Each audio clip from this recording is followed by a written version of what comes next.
আমি আপনাকে একটা সহজ কথা বলি, এই মুহূর্তে সিপিএম শূন্য পাবে, এতে কোনো ভুল নেই। কংগ্রেস মহাশূন্যে যাবে, এতে কোনো ভুল নেই। কিন্তু ডিসাইডিং ফ্যাক্টর যে এই ভোটগুলো, এই মানুষগুলো, এটাও কোনো ভুল নেই। যার জন্য আজকে ওই হুমায়ুন কবিরকে দলের বাইরে বার করে মুসলমান ভোটকে সংগঠিত করার চেষ্টা হচ্ছে।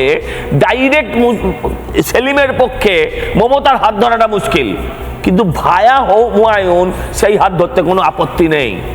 প্রতিকূল আবার তার বিরোধিতা করলো, করে আবার তার দলে ঢুকে গেল। এদের যে ইয়াং ব্রিগেড, বিরাট তাত্ত্বিক সব মাল। এটা 10 দিন আগেও তত্ত্বের কথা ফেসবুকে এই ছেলেটা শুনিয়েছিল, আমি চিনতাম না। 10 দিন আগেও এই ছেলেটা তত্ত্বের কথা, নীতির কথা শুনিয়েছিল। সেই ছেলেটা যদি বুঝতাম, পারছে না, দম বন্ধ হয়ে আসছে। কি আছে, গব্বর সিং আছে। তুই ভাই গব্বর সিং এর থেকে সোজাসুজি চলে গেলি তুই এতে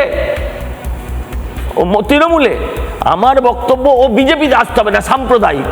ও যদি আইএসএফে যেত, ও যদি কংগ্রেসে যেত, আমি তাও বুঝতাম যে ওর বিরোধিতা করার ইচ্ছা আছে, একটা প্ল্যাটফর্ম চেঞ্জ করেছে মাত্র।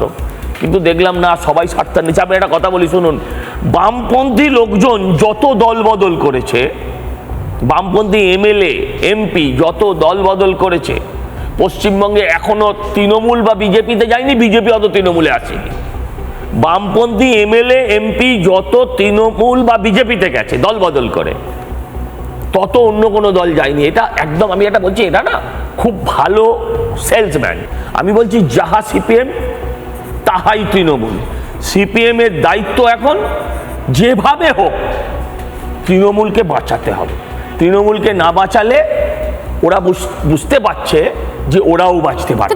এই বাঁচানোটা হবে কোন? কিন্তু আমি বলছি ওদের ভোট ওরা বাঁচাতে পারবে না, ওদের ভোট ওরা বাঁচাতে পারবে না। ওদের শত শত রূপধারী যুব ছাত্র নেতারা, হ্যাঁ, তারা বেঁচে থাকার জন্য তৃণমূলের হাত ধরবে। তারা মানে একটু পেছন দিয়ে, একটু গোপন দিয়ে।